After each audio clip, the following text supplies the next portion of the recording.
I was behind, but I don't really plan on being behind, hopefully anytime soon again on Eden Zero reviews. For me, usually when it comes to if I end up kind of just pushing something off when it comes to the video, it has to do with a combination of busyness and then like what happened with the chapter.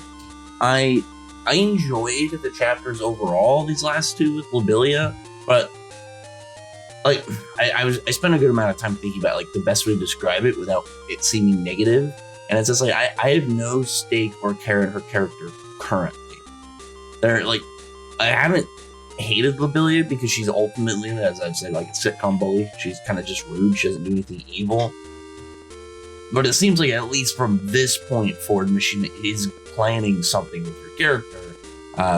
So I would assume that whatever things are going to be more likable about her as a person, they're going to be things we're going to find out going forward. I mean, I don't imagine it's going to be that hard to build upon her in terms of likability, considering like she didn't have anything but really before. So it's like a character with only scraps and rudeness. It's like start making them nice and start doing cool stuff with them. They will turn around. But yeah, that whole part I thought was interesting, but it wasn't something that like I was super hyped really about reading or talking about, because again, up until this point, you've had really nothing with Lobelia other than her being a bully. I think that after whatever her story arc is, like the chapters with her and Rebecca and stuff is going to it's gonna be one of those things that has a better effect in the long run, because you're gonna understand more about like what her character where it started at that point and like where it ends up later. I don't know exactly what Machine has planned for it. Maybe he might even kill Lobelia. I mean, she's like a side character he hasn't really done a whole lot with, so like she's right in that prime area for like if he really wants to again, because I mean Lobelia has no like story or plot connection. The only thing that she really has is her name with Rebecca. So we'll see. I mean, something could happen to her. She could become a member of the crew. It's just a matter of waiting for that. The rest of it, the stuff with Holy, I like the Holy interactions. I thought that was funny. She's just being goofy, enjoying herself. Obviously, she knows at some point she's going to betray Shiki. There was a really intriguing comment from her when she was talking about 4 of the cosmoses, and she said that like they together are called the Great Shiki Cosmos.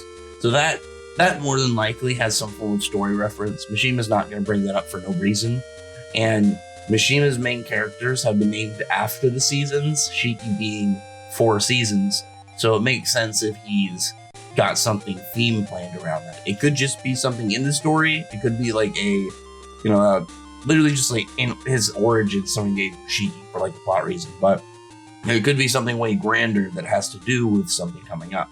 So that's just something to take note of. I thought that was a very attention kind of nudging panel. Just, you don't have to fully get invested in this part, but it's like you should probably at least pay attention to it. It's one of the things you got to bookmark, because it's got some form of story importance. We just haven't gotten around to whatever it is yet. Outside of that, I mean, the general interactions wholly seems to be fine. I thought it made perfect sense when they were like trying to be like, hey, can you get Justice to like not mess with us at all, because we're gonna be grouped with Elsie. She's like, if I even tell him, like, it's gonna show up. And then I mean, it's like, yeah, that makes sense. It's a good thing that she was on that one, because if it wasn't for her, they would have just, hey, I'm doing video stuff with it. That they would probably just end up like accidentally bringing Justice into this whole situation as well. So I don't really know otherwise like what she's gonna do, because she's another one that's odd, because they're gonna keep her in the ship. And I was bringing it up in my review, and I guess I didn't post the last chapter one, but it's gonna be odd to me that they're gonna keep her on the ship, because I mean, we don't know exactly how powerful she is, but she should be pretty powerful. And you think they'd want like all potential firepower as they're going into this. Like, is she just gonna stay on the ship? Maybe they want her to guard the ship. I can see that. Just depends on what exactly their plan is with her. There is a thing with Sister being able to potentially heal Lobelia. Obviously that's a plot point I gotta bring up. It's nothing that's really opened further too much on, but it is something that's in the chapter. And like the Lobelia stuff, it's all this early plot thread stuff that I can look and be like, yeah, he's doing something, but like none of it has any payoff yet. So like I can't get too hyped about it because it's not even like if we were getting ready to get more about Captain Connor's deeper lore and mysteries, I'd be hyped because I do not the character. We have a lot of build up and a lot of interest in right now. Whereas like Lobelia, not currently, maybe in the future, we'll see.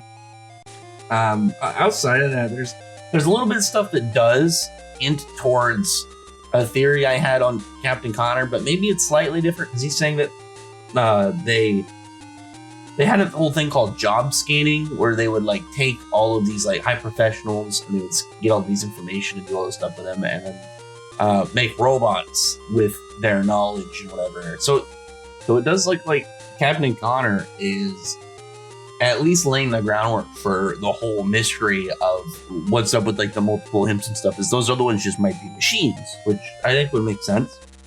Obviously, a machine planet, machine villains, and whatnot. And the last bit of information we get when he's leaving is he's saying like they never saw any robots at all while they were there because they were kind of just all isolated in a zone to get scanned up and stuff. But when he was escaping, he says he saw what he believed as one of Ziggy's weapons, some like big machine, and that was revealed to be Dead and Crow. And the whole thing about Dead and Crow that we found out is actually when they say living fortress, I wonder if that's just a way to describe him or if he actually is like a living fortress, like if he's got, reinforcements and stuff inside of his body.